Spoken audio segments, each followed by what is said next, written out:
বেঁচে থাকে সমিত সোম। সমিত সোমের বাংলাদেশ।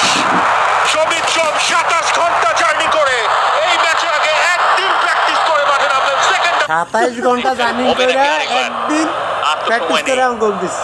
আর প্রতিবার এই খেলা থামে হংকং এর একজন করে মাটিতে লুটিয়ে পড়েন। এবারও ব্যতিক্রম কিছু ঘটেনি, মাঠের অন্য পাশে লুটিয়ে পড়ছেন। রেফারি যদি এখানে শক্ত হতেন, এই ধরনের ইন্টারন্যাশনাল ম্যাচে এইরকম ঘটনা বারবার নিশ্চয়ই ঘটতো কিনা আমার সংশয় আছে। হাভিয়ার কাবরেরা সেটা নিয়ে অবজেকশন জানাচ্ছিলেন ফোর্থ অফিশিয়ালের কাছে। শেষ মিনিট, মোরসালিন বাংলাদেশ বেঁচে থাকে সমিত সোম। সমিত সোমের বাংলাদেশ। সমিত সোম 27 ঘন্টা জার্নি করে এই ম্যাচের আগে একদিন প্র্যাকটিস করে মাঠে নামলেন সেকেন্ড হাফে বদলি হিসেবে, এবং এই ম্যাচটায়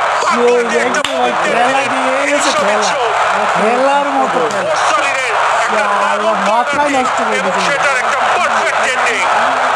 ওখানে দৌড়ে গেলেন হাভিয়ার কাবরেরা। দেখে কারো মনে হতে পারে এনজো মারেস্কা। সেই ম্যাচে চেলসি অবশ্য জিতেছিল, বাংলাদেশ